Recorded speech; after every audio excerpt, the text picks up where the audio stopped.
In life, we are on a constant pursuit for our slice of the pie. The pie comes in many forms, whether it's starting a business, higher education, pursuing a career, raising a family, and the list continues. The burdens we face during our pursuit is lessened when we are financially fit. The Breadwinners created a platform where we can discuss finances and entrepreneurship in a judgment-free space. We're striving to encourage healthy financial discussions amongst our peers to capture our slice, until we no longer want a slice and would rather bake our own cake.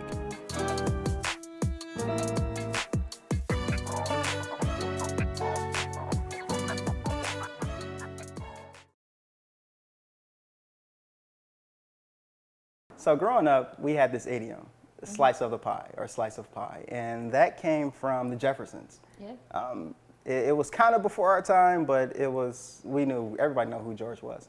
Caught the reruns. Yeah, so for me, it was the depiction of life. It was the depiction of a successful business owner, someone that resembled us, most importantly, and he was really, really living it. So for me, slice of pie is ownership, is being able to pass down something to my children through my legacy.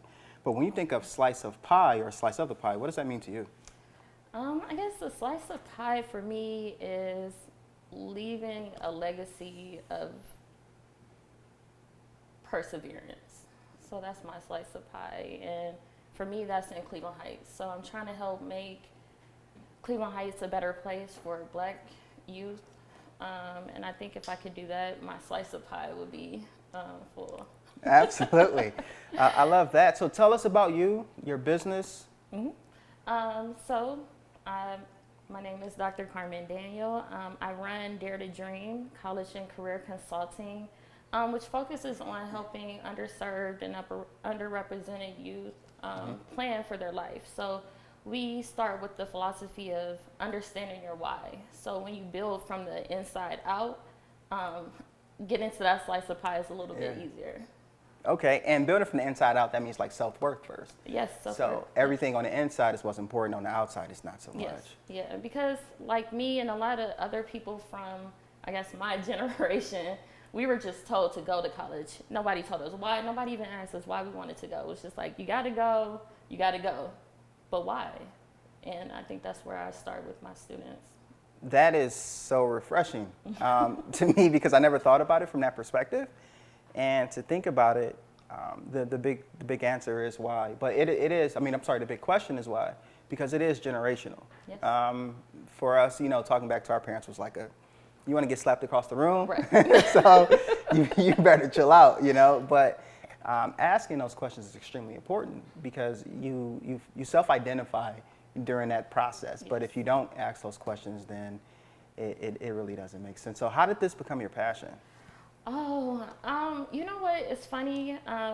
Thinking back, I used to say, I don't even like kids. I never even wanted to have kids. So the fact that my life has been consumed with kids is kind of ironic. But being a teen mom, nobody really thought I was going to be able to do anything. So right. Helping myself through the process is kind of how I became involved with it looking back. So I had to do my own FASFA. I had to look for my own scholarships, my own college applications, registering for this whole process, and then helping others. So I was like, okay, I went through it. And then when I got to Kent State that first year, I found myself helping my roommates schedule their classes. And then I got hired at the rec center, and then I had this wealth of student employees, over 200 student employees that I oversaw. Then I helped them schedule their classes, and I was helping them with their FASFA. Long story short, comes graduation, and I was like, okay, how can I help bridge this gap between high school and college, and this gap of understanding? And that's how I fell into the world of college access. It's amazing how life works, yes. Right? But I'm a big proponent of like God doesn't make mistakes. Yeah. I truly don't. And he puts things in front of us for a reason, and at that time we may or may not understand it, but in due time we will, because life is the best teacher. Absolutely. I went into Kent State thinking I was a finance major, and I wanted to work for a Fortune 500 company. I just knew I was going to have a corner office at Ernst & Young, wearing my power suits. And then the recession in 2008 hit, and I was just like, Yeah, if they're firing white people, Oh my I do God. not have a chance in this market. So I switched my major to hospitality management, and I was like, I am not doing 80 hours in a hotel It's every brutal. week. It's brutal for So them.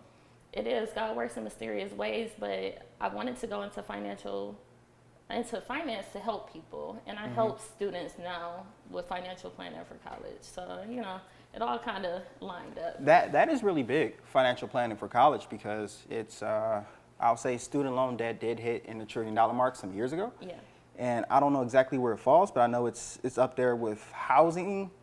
I'm pretty sure it's ahead of auto. Yeah, So the four is housing, auto, student loans, and then the credit cards, the dreadful credit cards. But I feel that college is an investment into your future. You just got to know exactly what you're doing during that time, right? Exactly, which is why I'm like keep going back to that. Understanding your why is important, because when you're looking at it as an investment, then you understand why you're doing this. Why am I accumulating all this debt? Because I'm trying to save the world. You know, what's really crazy about that is the latest book I read was The Psychology of Money. And Desmond Tutu had a quote, and he says, we have to stop just pulling people out of the water. We have to go upstream and find out why they're falling in. Exactly. So for me, being a financial planner, I'm in the constant pursuit of the why. You know, why do we make the decisions we make? Why do we want to do all these things in life? You know, and it's a pretty peculiar place, because you find out a lot about yourself during this process. But there's really no roadmap to life. No. And that's why it's so cool. But getting back on topic of college planning and life planning for young adults, why is college important?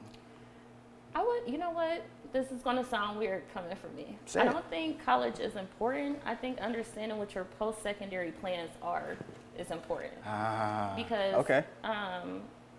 This new generation, Gen Z, and even the bottom half of millennials, the word college and university, it puts you in a set mindset of going to a 4-year institution, and you can't see anything outside of that bubble. But when we say post-secondary planning, that means you can go be a dental assistant, you could go be a mechanic, you can go be a plumber, you can go to Howard, you can go to Harvard. What is your plan post-high school?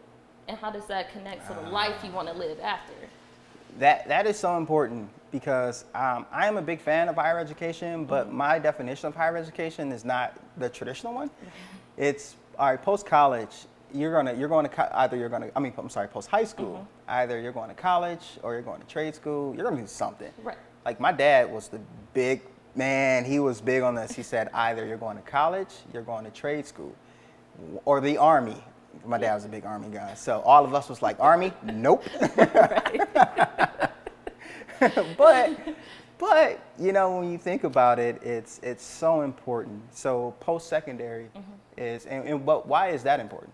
That's important because when we look at our society and I always say my platform is the Black community, and I proudly will say that I will serve anybody, but it's important for me to uplift our own community. So when we're looking at generational curses or generational habits, because a curse, people think curses can't be broken, but habits can be.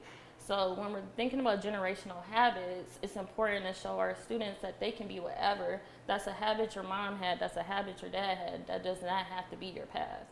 And if you don't want to live in poverty, or if you don't want to live paycheck to paycheck, then you have to have a plan after you get out of this high school space, because life is hard. It is, and I think what makes it even more difficult is, what we see when we look outside of our front window. Because growing up where I grew up, it wasn't anything good. Although looking back at it, I didn't have it as rough as other people. Right. But I know that compared to the life that my children have, it's night and day. Yeah. And absolutely. that comes with that's a whole nother conversation about those two. But that is so important. Okay, so college readiness. What exactly is that? College readiness is kind of understanding what your likes and dislikes are, what your values are, your core values, understanding what life you want to live after you get out of college. Because, you know, if you want to go and live in New York, but you plan on being a history teacher, your salary might not afford this Manhattan lifestyle that you dreamed of. So now we have to then talk about, okay, what is it that you like in history that might be able to transform into a high wage job so you can have that lifestyle in New York that you're looking for. So as once we're able to understand their values and their likes and dislikes, then we can actually plan for college readiness. That makes sense. Yeah, because a lot of kids, you know, they're like, oh, I want to go to Howard. Well, why do you want to go to Howard? HU. Because they have a great pharmacy program. If that's why you want to go to Howard, great. If you want to go to Howard because it's called Howard and you want to kick it at homecoming, then you might want to reconsider that plan. Yeah, definitely. I'm unsure how their tuition works with in-state, out-of-state, but is there a logic behind that, or is there a reason why in-state is so cheap? Well, it's not cheap, but it's less expensive than out. It is. It's a logic behind it because your state wants you to stay in state and leave that capital that you've developed at their universities. They want you to keep it here and build the state within. So Ohio has a ton of jobs available, but there's not enough skilled workers to fulfill those jobs because our students, like I said, they'll become a teacher and then they'll go to Texas, or they'll become a police officer and go to Arizona, or they'll be a doctor and go to Florida. And it's just like you're taking our resources out of state. So the incentive is we give you in-state tuition to hopefully keep you here. Never thought of that. That is so cool. Yeah. So when, you know, they'll talk about, oh, it's a tuition freeze. It's usually only a tuition freeze for in-state tuition. They can keep increasing out-of-state tuition all they want. But when the governor says it's a freeze on tuition, that only applies to in-state residents. So we have, I know some colleges offer tuition guarantee. Yep. And where did that come from? Is that just based on the environment that we're in, where everyone is being really conscious about debt? I would say no. So my background is in higher education. That's what my master's degree is in. So I have a special place for higher ed. It's been a trend that enrollment has been decreasing over the years because students and teenagers, like, they're trying to figure out life a different way. So enrollment is down. It's the only benefit to keep tuition down. So it'll say, we're going to guarantee you tuition for the last 4 years, for your whole 4-year stay. That's an incentive. I always tell my students, colleges are like used car lots. They want to get you in. They're going to sell you with all the perks. That's why you meet all the friendly people first. The campus is gorgeous. They're going to show you the rec center. They're going to show you their dining halls because it's a sale. So tuition guarantee is a sale. It's a... Well, I was sold. Yes. Well, actually, I didn't have a choice. My son, he wanted to go to Kent. It wasn't even we went on a couple college tours, visits, and I'm like, dude, are we wasting our time? He said yes. And normally Jason isn't that direct, but he was very direct. And I said, well, dude, I would have said, well, dude, why did you tell me in the first place? But he did. I just ignored the signs. I wanted him to go to Notre Dame, but he's like, pass. Right, because it's like 1,200 students. That's the size of his high school. Yeah, but no, more importantly, it was he had to create his own experiences. Yes, absolutely. And by him creating his own, I understood that he wasn't going to share the same experience that I had. So from I think during that period of time in college, you really find out who you are. Yes. And I don't think that people, well, I'll ask you this. Do people take that into consideration? I know kids don't, but do you think parents relate that to kids? I don't, because one, a lot of parents still, to this day, haven't gone to college. There's still a ton of first-generation college students while we're still building programs for them. So I think that part of college is the missing gap that people don't understand. Like, it's a space for you for 4 years between 18 and 24 to grow and learn and develop. That's all you're there for, and people don't take advantage of that. If you leave college not knowing even a tiny bit more about yourself, you did it wrong. I know for me, going to Notre Dame, I didn't go to college right out of high school. Of course, we had Jason early, and I was just trying to figure out life. So I was spiraling, to be completely honest. I didn't know what the hell I was doing. But once I hit Notre Dame, those 4 years were so good to me because it gave me an opportunity to kind of pause and say, okay, let me figure out who am I? What do I want to do with my life? And so on and so forth. So I know those years were so invaluable to me that I feel like I'm forever in Notre Dame's debt. I would go back and do it all over again. I really would. I would do it differently, but I would do it again. Definitely. Yeah, I'll definitely do it differently. But, you know, God doesn't make mistakes, Yes. right? He certainly doesn't. So, college readiness, walk us through like a process that you will, like, let's say you're sitting in front of at the kitchen table of a family, and they have, let's say, their son or daughter, and they're getting ready for college, let's say 8th grade. Okay. What does that process look like for you? So the first thing we're starting with is understanding the family history of college and what is their belief around post-secondary. I'm assuming if they have me in their kitchen, then they understand that this next phase of life is important, but helping the student understand. So it's like, what do you like? And they're like, I don't like anything. Okay, so then we just backtrack. And then I'll say, where do you want to live when you grow up? And that's usually what it gets them, because they'll start talking about, oh, I want a vacation. I want to take 5 vacations a year. I want a Maserati. And I'm like, okay, then that's going to put us on a certain path already. And then we'll go in and look at their schedule. What classes are you taking, and what classes should you be taking in high school to make sure your schedule aligns with what your goals are after. So I hear, even my daughter, she'll say, my counselor just made my schedule. Well, your counselor just can't make your schedule. There's electives that you can take. There's things that you can try and programs. But if you're just allowing your counselor to make your schedule, then you're missing out on a big chunk of starting off 9th grade correctly. Because if you want to be a doctor and your science and math aren't lining up for the SAT, to make sure you're testing high enough to get into the program you want to get into. Because if you're a pre-med student, you're thinking, I want to go to Case, I want to go to Johns Hopkins. You're thinking medical school already. Yeah. So your grades need to kind of align with your long-term goals of getting into those schools. I couldn't have said it better.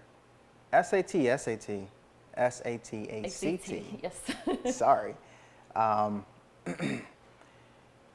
Yeah, there's a change. There's a shift, right?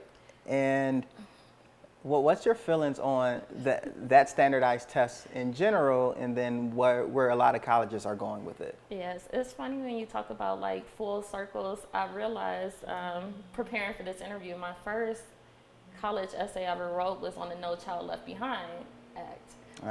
I am not a fan of standardized tests because it's not standard. Our education is not standard. The curriculum is standard, but the way school teaches it, they're not standard. If my school has trigonometry and your school stops at pre-calculus, I'm going to test better on the SAT because I got all the way up to trigonometry. Your math scores are going to be lower than mine unless you're a math expert. So I'm not a fan of standardized tests as far as college admissions because they don't really represent you. I got an 18 on the ACT, which is out of 36. So I was like right in the middle. My anxiety was so high, I was like, I'm not taking this test again. You couldn't pay me to take it again. I remember getting calls from the Kent State admissions people like, if you take it again and get a 21, you'll get a full ride. And I'm like, I don't care. What? I'm not taking it again because my stress levels were too high. Yeah. So not a fan. I think it causes too much uncertainty with students and anxiety. I think a better way to judge college readiness, it would be in their personal statements. Like they're taking English from kindergarten to 12th grade. Let's hold ourselves accountable that our students should be able to write a personal essay. And if they can't, then we need to reflect back on what are we doing in education to help them prepare for life after high school. Definitely. So you said a few things that really that I love that really caught my attention. I'm not a fan of the standardized testing. I think the level of the playing field isn't level. So from that perspective, I think that people that come from the different environments, it's not going to benefit them, and it's going to, you can say expose, or it put them at a disadvantage. Let's just leave it there. Let's put us at a disadvantage. I didn't do well on those tests either. I didn't prepare for them, I'll be honest. Right. I was supposed to, but I was hanging out with Taria. So Taria's my wife, by the way. I didn't prepare, but I still don't understand it, especially if I have to take an entrance exam. So what's the purpose of the entrance exam if you already took the SAT, ACT? That is the entrance exam. Those are the entrance exams. No, but some colleges. Oh, all right.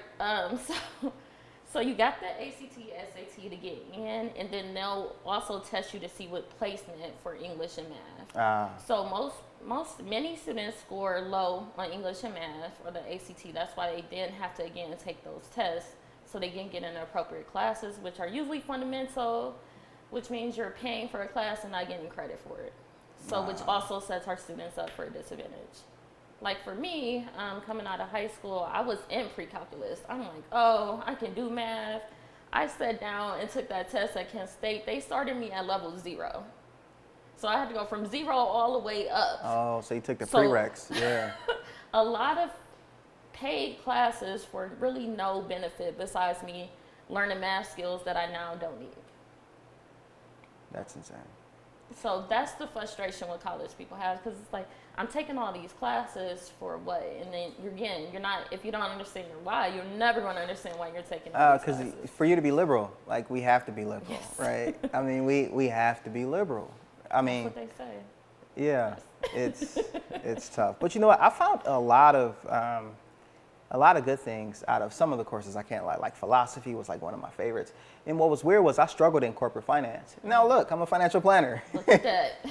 But it was different because corporate finance was more about business finance, and financial planner, I'm more on a personal end, so I have a more liking to it. But it's still crazy how life works. Yes. It is so crazy how life works. So does it matter private school, private college versus public state college? It seems like they're totally different things, or are they? I wouldn't say they're totally different things. The funding is different, but from the student experience, unless you're looking for a small experience, that's what the private schools give you. They give you a small private experience. Okay. Thinking between John Carroll and Cleveland State, on the surface, there's really no difference between the price tags. Really? Yeah. Okay. Like the level of what you're going to get, it depends on the program. And let me back up. It depends on the program. Yeah. But for most people, they're going into business, psychology, something very general that's going to require you to most likely go to grad school. So I always say, if you are going into a program that requires you to go to grad school, save your money on the undergrad side, because the programs on the surface are similar, unless you're just at a terrible school. But private versus public, it's just the experience. It's the experience. Because I know at Notre Dame it was relatively small, but I thrive in those environments versus like Ohio State, where it's like 1 million people. So it's probably what best fits you or your learning style. But I know the price tag for those two colleges are significantly different. It is. And again, like I told you, colleges are used car lots. So it's just a price tag. You can negotiate, especially at the private schools. I would say that's the difference. You can negotiate with the private schools more so than you can with the public. Wait, like tuition? Yes. What? Yes, you can negotiate your tuition. I didn't know that. You should negotiate. So I can go back and say, yo, I need a refund. No, you could, because the squeaky wheel gets the grease. I worked in financial aid office at Kent State for 3 years, and we have a close relationship with the admissions office.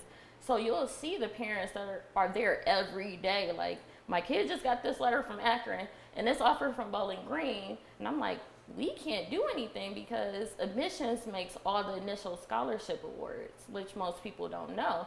So I'm like, take your letters to admissions, and sometimes they'll come back with $1,000 extra, $2,000, maybe $500, but it's something. Like, they want you just as bad as you want them. Like I said, college tuition or college enrollment is down, so they need students. A penny saved is a penny earned. Yes.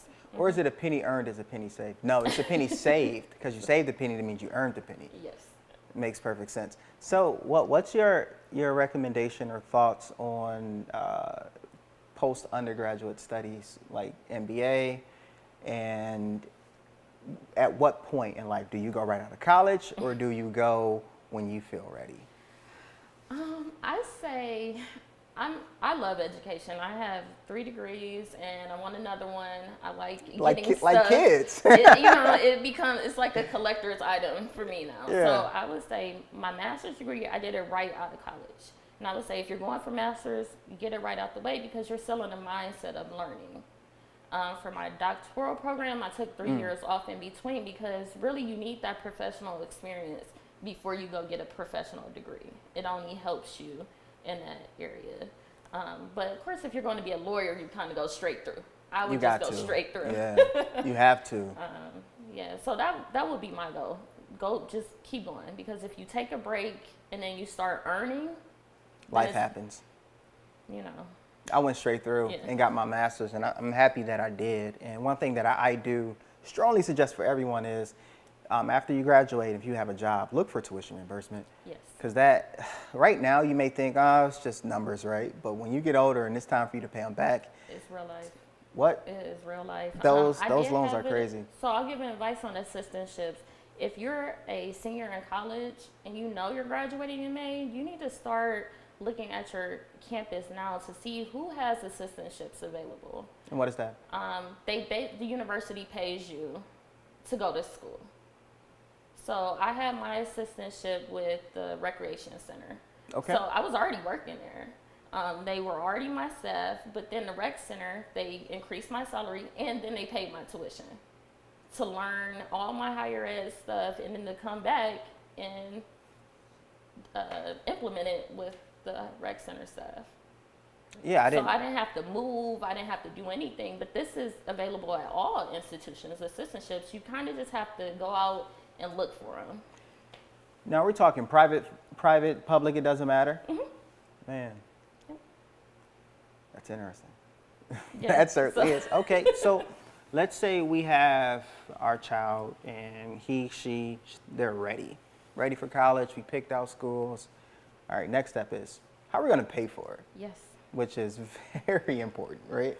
Extremely. So the go-to place is FASFA. Yes. I don't even know what that stands for, but is there a strategy to go about filling out the FAFSA? Because I just filled it out and just kind of like when I do my TurboTax, I'm like, please. Okay, so the FASFA is the free application for federal student aid. That's what it stands for. I never knew that. Which is funny because a lot of people pay for the FAFSA, and I'm almost like the first letter is free. Like it's F, it's free. I thought it was federal. Nope, free. Free is free. Okay. Yep. So the FAFSA is important regardless of income level because you're going to get something. And I'll say the something is the student loan, but it is something. Okay. So schools, they don't require the FAFSA. It is highly recommended. I think there's about 5 states that actually require students to have the FAFSA completed before graduation. Louisiana, Texas, and I should know the other ones. I don't. Hopefully Ohio is moving towards that way because a lot of people are missing out on money. So the FAFSA lets you know what federal grants, what state grants, and then your student loan amounts comes from the FAFSA. So that's why it's important to do it. Strategies for completing the FAFSA, they have a tool called the FAFSA Forecaster where you can go in and play with your numbers and see where you might fall. Okay. But other strategies than that, there's really none besides doing it right away October 1st. So there's one federal grant, it's called the Federal Supplemental Opportunity Grant. Okay. It's very limited at public institutions. So the institutions get a small bucket of money from the federal government to fund its grant. So if you wait until May to do your FAFSA, all the kids that did it in October, they're gonna gobble it up. So other than doing it early and on time, there's no strategies for the FAFSA because it's very straightforward. They use your prior term tax return, so your taxes are already done. Right. What most people want to decide is, am I using both parents? If my parents are together, are they together and married? Were they never married? Are they divorced? Does mom have a stepdad? So a strategy would be like if mom is getting ready to get married, you're a senior, and mom wants to get married December 31st. She wants a New Year's Eve party. That would be okay because your FAFSA's already done. Mm-hmm. So mom was single, so now you don't have to include stepdad's information. But that next year, you're going to have to include stepdads, because now they're in union. And then you might want to use dad. Maybe dad makes less than mom and stepdad combined. So there's a method to every madness. And it's very situational. So. Which makes sense because everyone's situation is different. Yes. It certainly is different. That is so. And because for me, filling out FASFA, and I'm pretty sure if it's like me, like everyone, you don't know. You don't know, and I think that's what parents get nervous with doing it because it's something so foreign. Like for me, I could do a FASFA in 5 minutes. Like if it's just straight, simple, we're done. Yeah.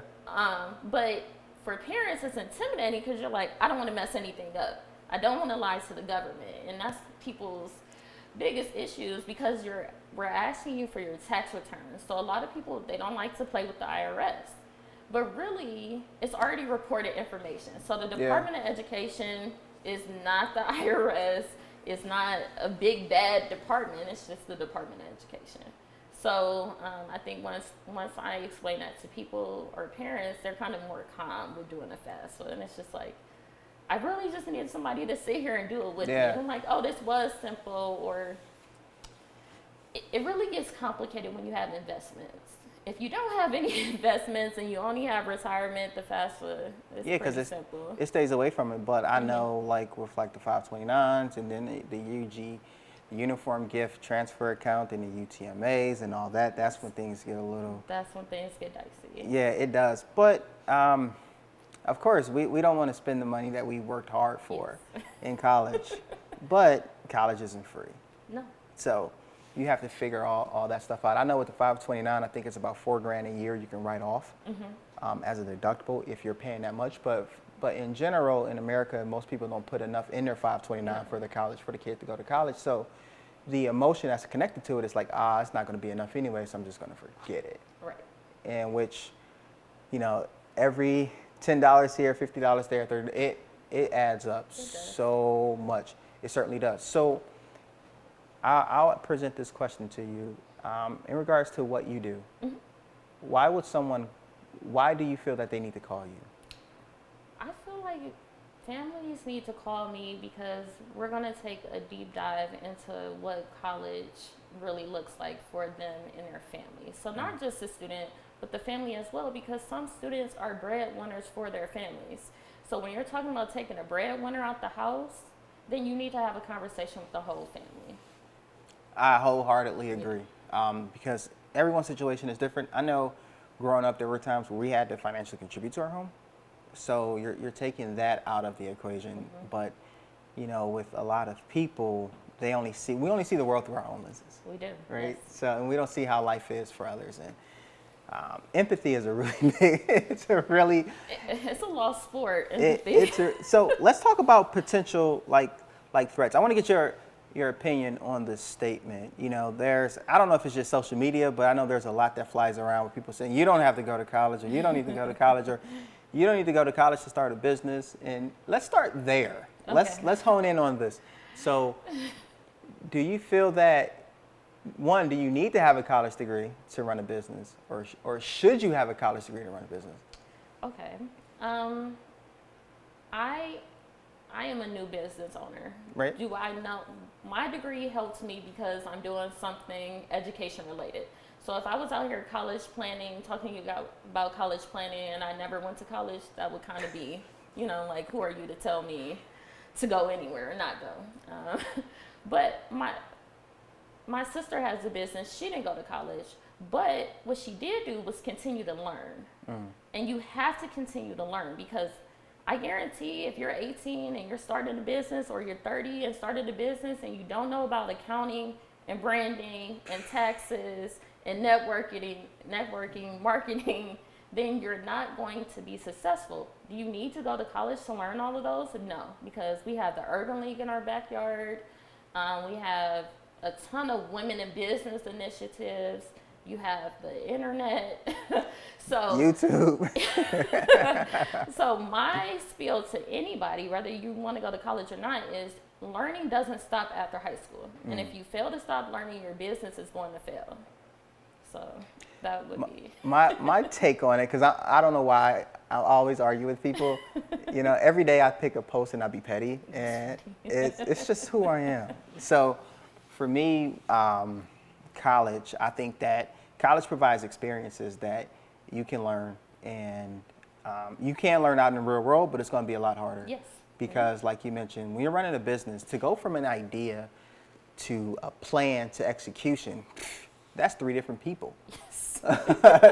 It's 3 different. So whenever, and for me, business planning is so important. So how do you know to write a business plan if you never went through that process in college? Right. Or you went through that process somewhere, or who's going to put their arm around you and teach you about accounting?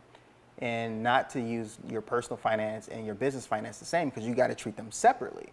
So all of those experiences, to me, you pick up in college that you don't pick up in the street. But it also depends on what you're going to business for. Right. It really depends on what you're going to business for. So it's interesting, but it's just one of the petty posts that I go after. So I definitely wanted to get your input on that. So college readiness, some best practices you will give, or you do give. I do. Yes. I was going to say you would. Some best practices you give to, first let's start with students, as getting them prepared for college. Plan your high school courses accordingly. If you know you want to go to college, you want to stay as highest level as math and as focused on English as you can, because those are really the benchmarks that universities are looking for. Like I said, back in the day when we were going, it was all about get as many students to college as possible. Now the tides are turning, and it's your graduation rate matters at the university, so they're more selective on letting you in. So if this is your path, then you need to be serious right out the gate, really in 6th grade, because you want to be up to date on your math, because you can take Algebra 1 in middle school.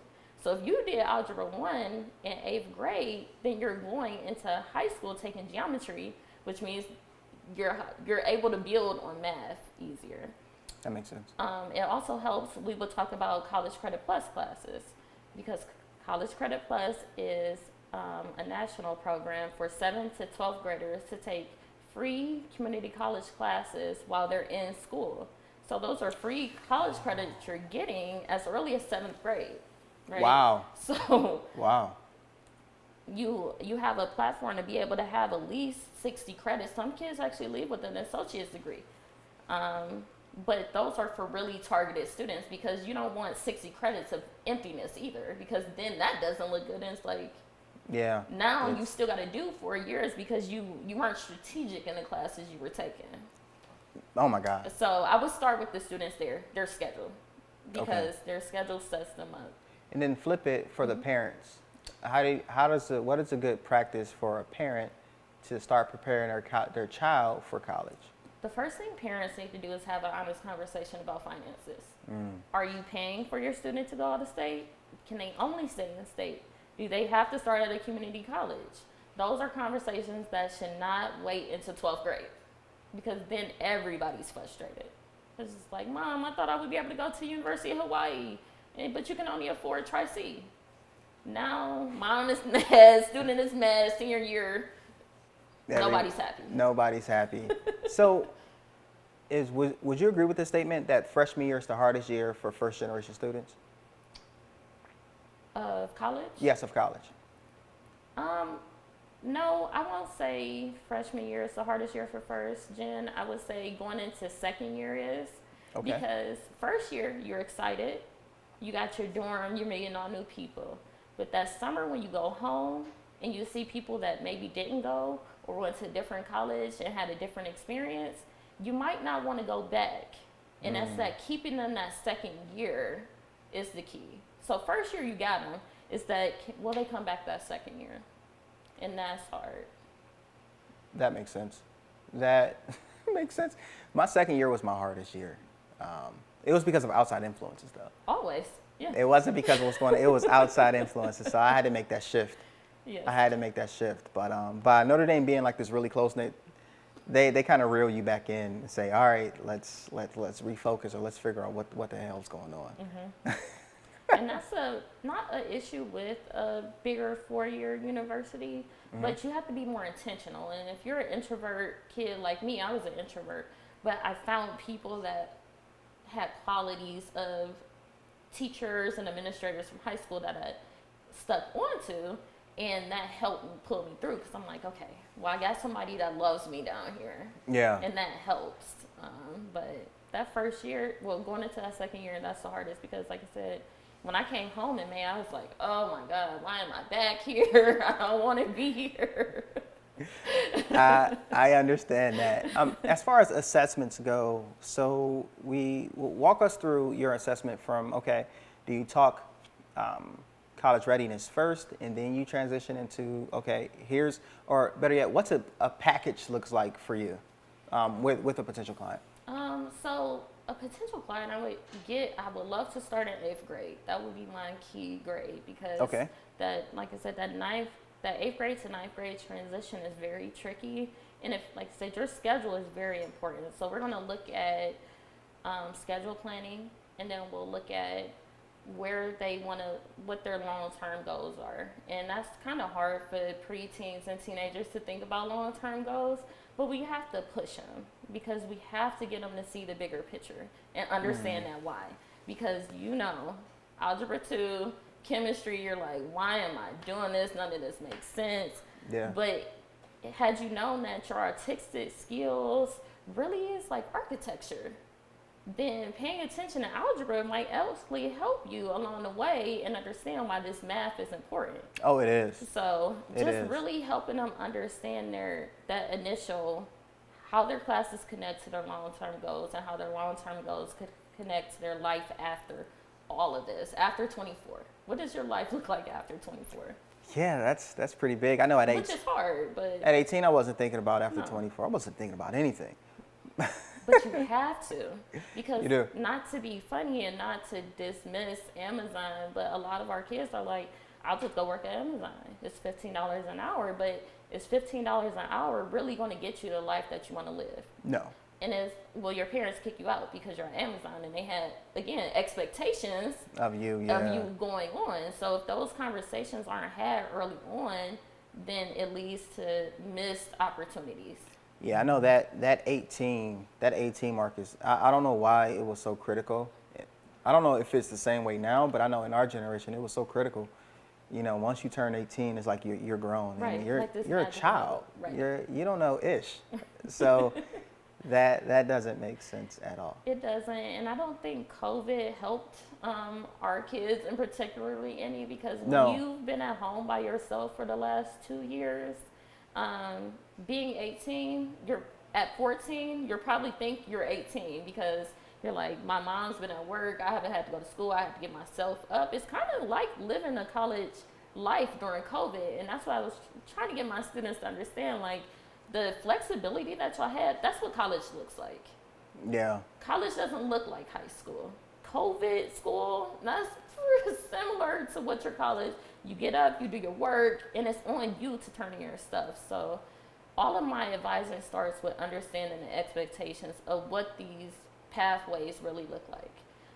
Even for a student that wants to go to the military, most students don't know you can enlist in the military right at 18, or you can go to college, earn your 4-year degree, and then go in as an officer. So your basic training looks different, and then your pay looks different. Would the military cover your college expenses? So they have ROTC in college. Oh, they do, yeah. Most people don't know ROTC continues. So ROTC will give you scholarships for housing. You can work in the ROT office, which also is a way to help pay for college. So they do have things to incentivize students to go the officer route versus the enlisted route. Makes sense. Okay. So at what point is your plan over, or what point do you exit that child and parent's life? I would say never, because what does your plan look like after college? Okay. You still might not know. I'm still trying to figure it out. So I think even through all 4 years, you still need that sense of mentorship and advice on how to continue, because I don't know if you used your academic advisor, but my academic advisors at Kent State were terrible. I have one, I got pregnant with my second daughter, I think, sophomore year going into junior year. And she was like, well, you had enough credits to graduate with your associates. You might as well just be done. And I was like, lady, I went through all of high school with a baby. Like, I can make it through college. So then I became my own academic advisor. That makes sense. So my ex-husband, he's my best friend. I still help him plan his Tri-C schedule. Like, I don't work at Tri-C. That's your nature, though, right? Right. But this is what I'm saying, because people are uncomfortable talking to people. So when we're talking about, like, counter narratives and understanding, like, trauma, if you never saw your guidance counselor in high school, what makes you think you're going to go talk to the academic advisor? You're not. You're not. So then you're going to get to senior year, and you're like, oh, I missed this class, and now you're mad, and now you got to do a fifth year. My advisor in high school told me I should go work at a factory. And I forgot his name, but he told me to go work at a factory, and that wasn't cool. But my advisor in college, Sandy Grassman, was so amazing. She helped me through everything. And I think that was one of the benefits of going to like a private school where it's small and you get to know each other. Exactly. Because she helped me out with a lot. And there was at one point in time where I was going through a lot and I had to actually stop going to school. And she got me back into all my classes. And that's a good advisor. Yeah, it's just, it was that one-on-one connection that I had with her. So I'm forever like in her debt because of that. Okay, so how can people get in contact with you? They can follow me on Instagram at Dare to Dream CLE. Okay. They can follow me on my personal page, Dr. Carmen Daniel. I kind of post on both. And through email at daretodreamcle@gmail.com. Okay. So before we sign off, give us a best practice for the parent. Because to me, it starts with the parent. Or does it start with the parent? It depends. It depends on the family. Depends on the. Well, you're right about that. You're right about that. Okay. Okay. Well, let's some ending notes. I would say follow your yellow brick road. Very cliche, but once you know kind of the path you think you want to go on, no matter what hurdles pop up along the way, you know that you have to stay on this path. It's okay if you gotta go off to the side, stop, take a break, but get back on your path. That's my piece of advice. Because only in a dictionary, success comes before work. I got that from Shannon Sharp. I stole that from Shannon Sharp. I'm not going to lie. Mic drop. It was. All right, cool. Thank you. All right, thank you so much. I really appreciate your time. That's so funny. That's it. All right, that's it. That's it.